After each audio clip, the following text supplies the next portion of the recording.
गायत्री से यज्ञ का संबंध। यज्ञ भारतीय संस्कृति का आदि प्रतीक है। हमारे धर्म में जितनी महानता यज्ञ को दी गई है उतनी और किसी को नहीं दी गई है। हमारा कोई भी शुभ अशुभ धर्म कृत्य यज्ञ के बिना पूर्ण नहीं होता। जन्म से लेकर अंत्येष्टि तक 16 संस्कार होते हैं। इनमें अग्निहोत्र आवश्यक है। जब बालक का जन्म होता है तो उसकी रक्षार्थ सूतक निवृत्ति तक घर में अखंड अग्नि स्थापित रखी जाती है।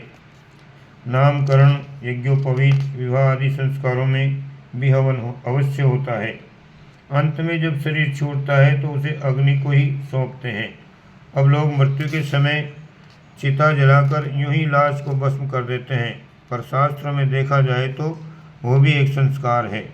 इसमें वेद मंत्रों से विधि पूर्वक आहुतियाँ चलाई जाती हैं और शरीर यज्ञ भगवान को अर्पण किया जाता है।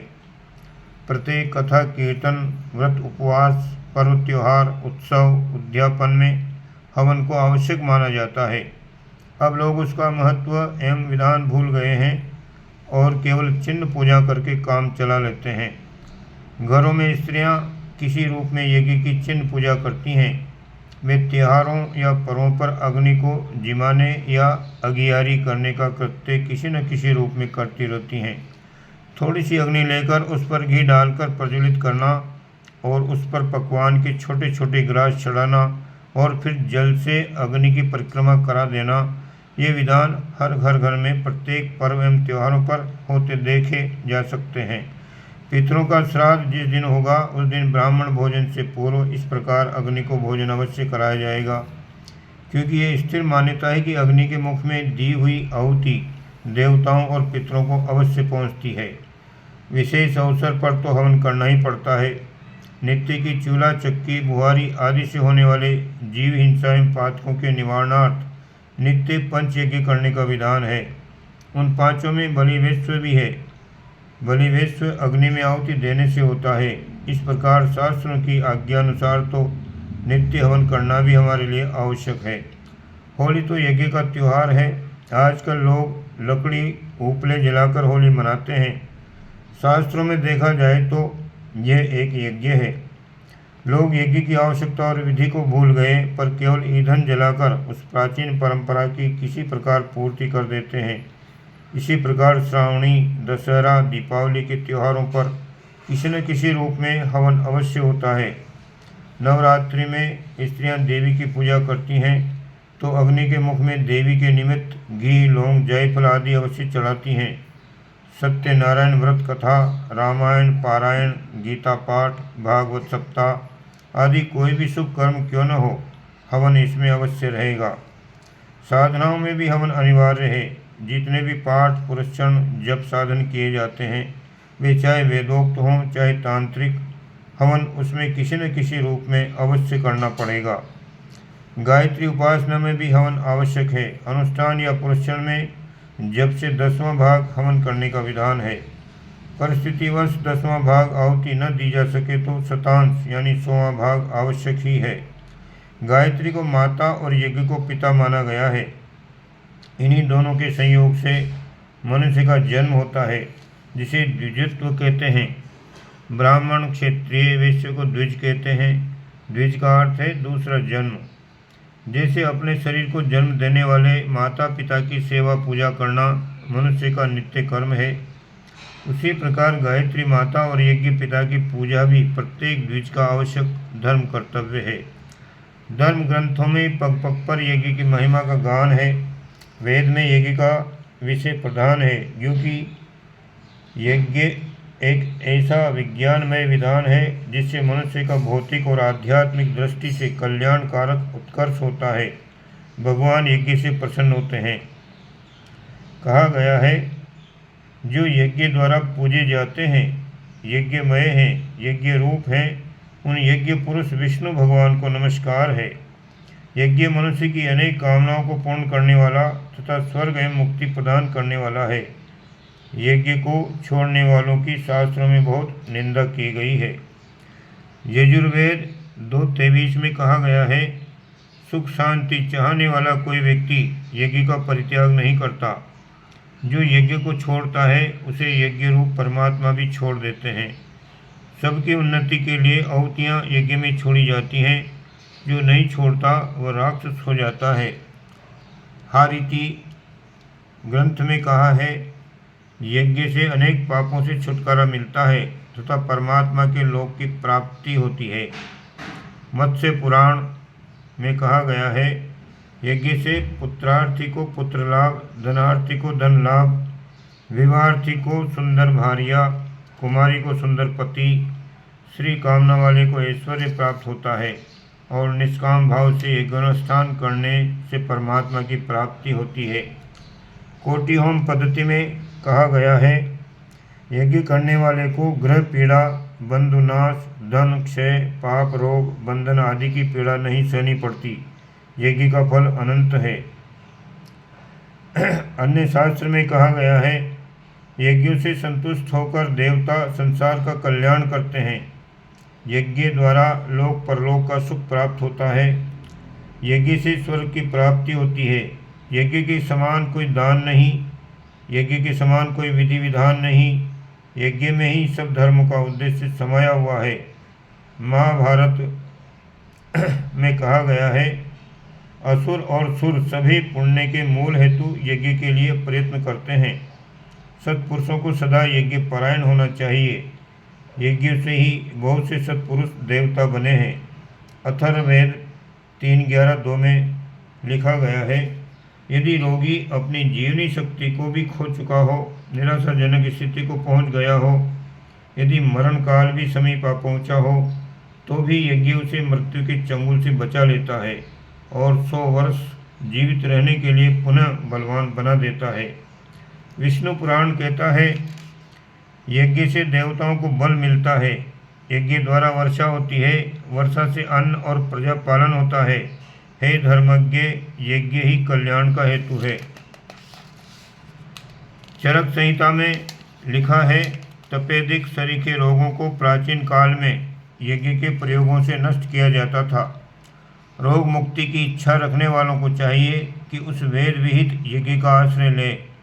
गीता 9:16 में कहा गया है, मैं ही क्रतु हूँ, मैं ही यज्ञ हूँ, मैं ही स्वदा हूँ, मैं ही औषधि हूँ और मंत्र, घृत, अग्नि और हवन भी मैं ही हूँ।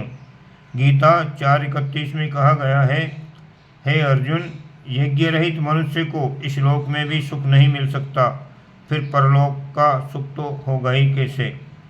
संक स्मृति कहती है, यज्ञ न करने वाला मनुष्य लौकिक और पारलौकिक सुखों से वंचित हो जाता है। यज्ञ न करने वाले की आत्मा पवित्र नहीं होती और वह पेड़ से टूटे हुए पत्ते की तरह नष्ट हो जाता है। इस प्रकार से गीता में 3:10-11 में कहा गया है, ब्रह्मा जी ने मनुष्य के साथ ही यज्ञ को भी पैदा किया और उनसे कहा कि इस यज्ञ से तुम्हारी उन्नति होगी। यह यज्ञ तुम्हारी इच्छित कामनाओं, आवश्यकताओं को पूर्ण करेगा। तुम लोग यज्ञ द्वारा देवताओं की पुष्टि करो, वे देवता तुम्हारी उन्नति करेंगे। इस प्रकार दोनों अपने कर्तव्य का पालन करते हुए कल्याण को प्राप्त होंगे।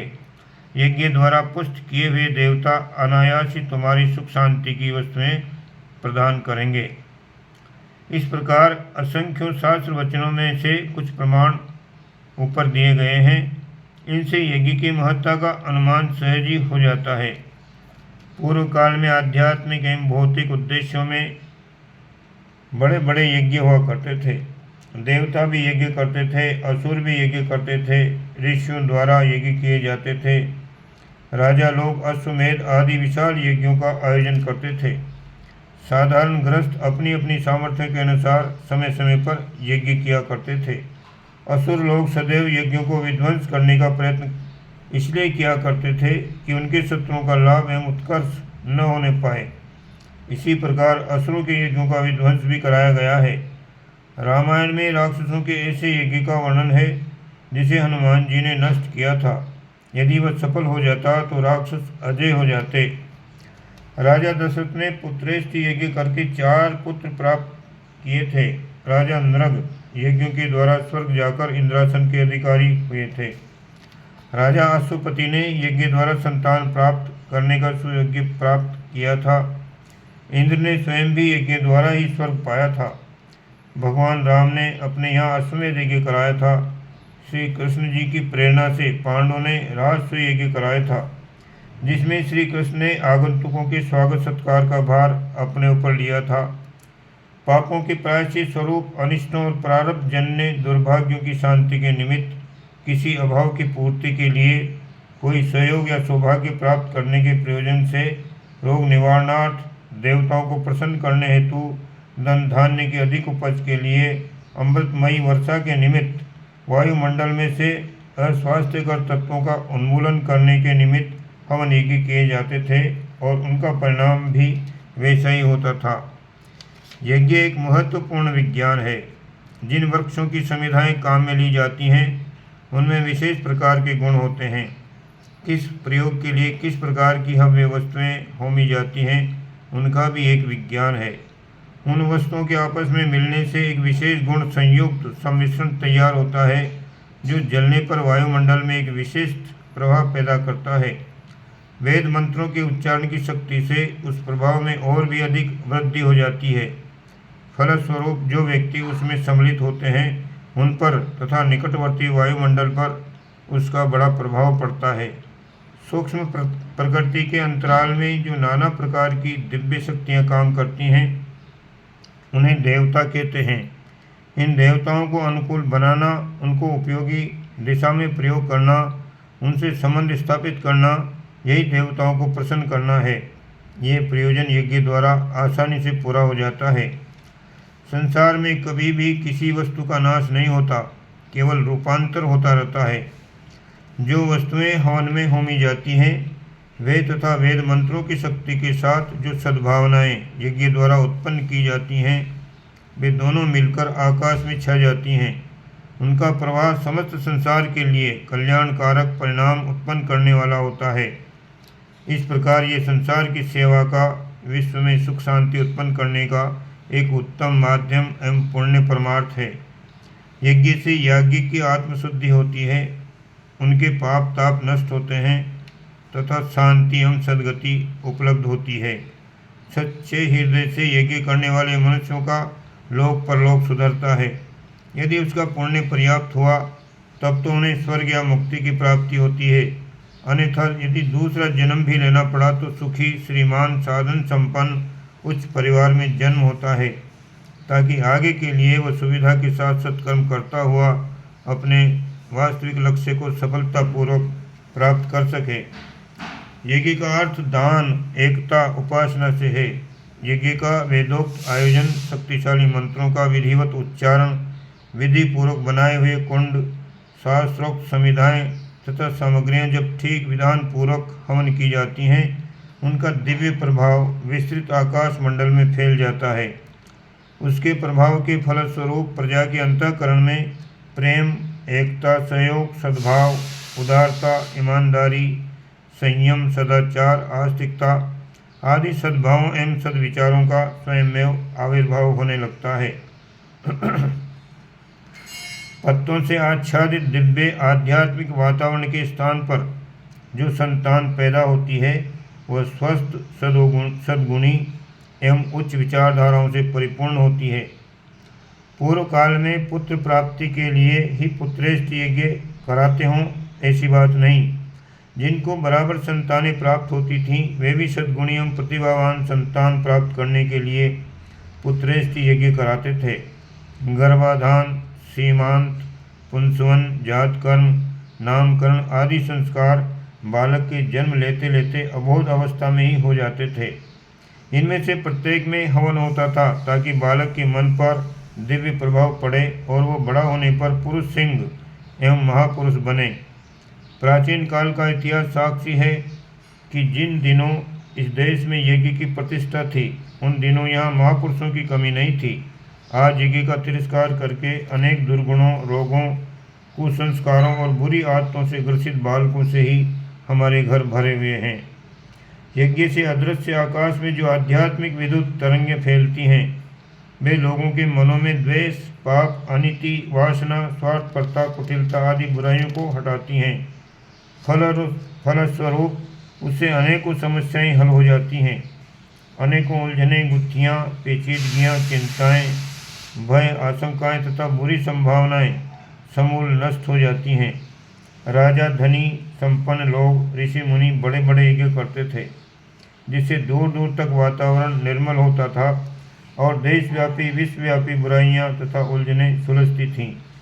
बड़े रूप में यज्ञ करने की जिनकी सामर्थ्य है उन्हें वैसे आयोजन करनी चाहिए। अग्नि का मुख ईश्वर का मुख है, उसमें जो कुछ खिलाया जाता है वह सच्चे अर्थों में ब्रह्म भोज है।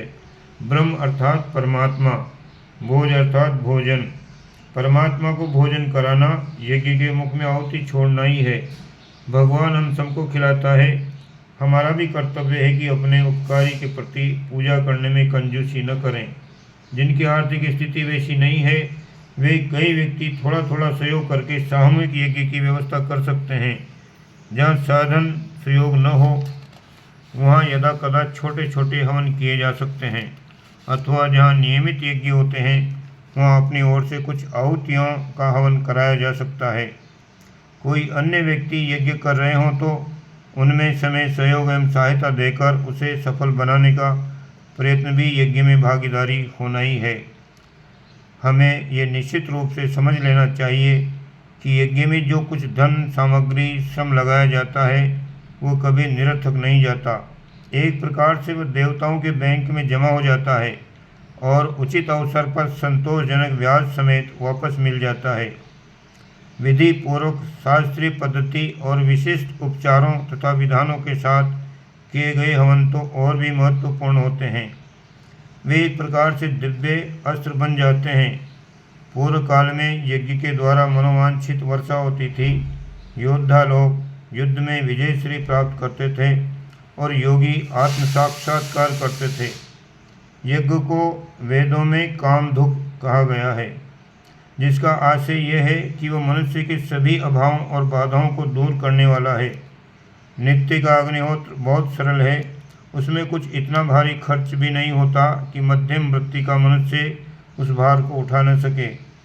जो लोग नित्य हवन नहीं कर सकते वे सप्ताह में एक बार, रविवार अथवा अमावस्या पूर्णिमासी को अथवा महीने में एक बार पूर्णमासी को थोड़ा या बहुत हवन करने का प्रयत्न करें। विधि विधान भी इन साधारण हवनों का कोई कठिन नहीं है। गायत्री यज्ञ विधान पुस्तक में उसकी सरल विधियां बताई जा चुकी हैं।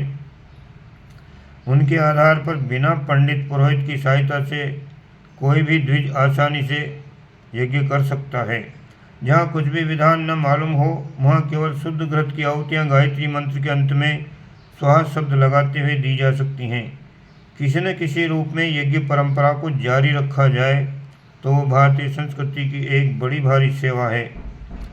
साधारण होम भी बहुत उपयोगी होता है। उससे घर की वायु शुद्ध, रोग निवृत्ति, अनिष्टों में आत्मरक्षा होती है। फिर विशेष आयोजन के साथ विधि विधान पूर्वक किए गए यज्ञ तो असाधारण फल उत्पन्न करते हैं। ये एक विद्या है। पांचों तत्वों के होम में एक वैज्ञानिक सम्मिश्रण होता है, जिसे एक प्रचंड शक्ति को द्विमूर्धा, द्विनासिका, सप्तहस्त, द्विमुख, सप्तजिह्वा, उत्तरमुख, कोटि, द्वादश मूर्धा, द्विपंचाशलायुतम आदि विशेषण युक्त कहा गया है। इस रहस्यपूर्ण संकेत में ये बताया गया है कि यज्ञाग्नि की मूर्धा भौतिक और आध्यात्मिक दोनों हैं। ये क्षेत्र सफल बनाए जा सकते हैं। स्थूल और सूक्ष्म प्रकृति यज्ञ की नासिका है, उन पर अधिकार प्राप्त किया जा सकता है। सातों प्रकार की संपदाएं यज्ञाग्नि के हाथ में है। वहाँ मार्ग और दक्षिण मार्ग ये दो मुख हैं। सातों लोक जिह्वाएं हैं। इन सब लोकों में जो कुछ भी विशेषताएं हैं वे यज्ञाग्नि के मुख में मौजूद हैं। उत्तर ध्रुव का चुंबकत्व केंद्र अग्निमुख है। 52 कलाएं यज्ञ की ऐसी हैं जिनमें से कुछ को प्राप्त करके ही रावण इतना शक्तिशाली हो गया था। यदि ये सभी कलाएं उपलब्ध हो जाएं तो मनुष्य साक्षात अग्नि स्वरूप हो सकता है और विश्व के सभी पदार्थ उसके हस्तगत हो सकते हैं। यज्ञ की महिमा अनंत है और उसका आयोजन भी फलदायक होता है। गायत्री उपासकों के लिए तो यज्ञ पिता तुल्य पूजनीय है। यज्ञ भगवान की पूजा होती रहे, ये प्रयत्न करना आवश्यक है। ओम शांति।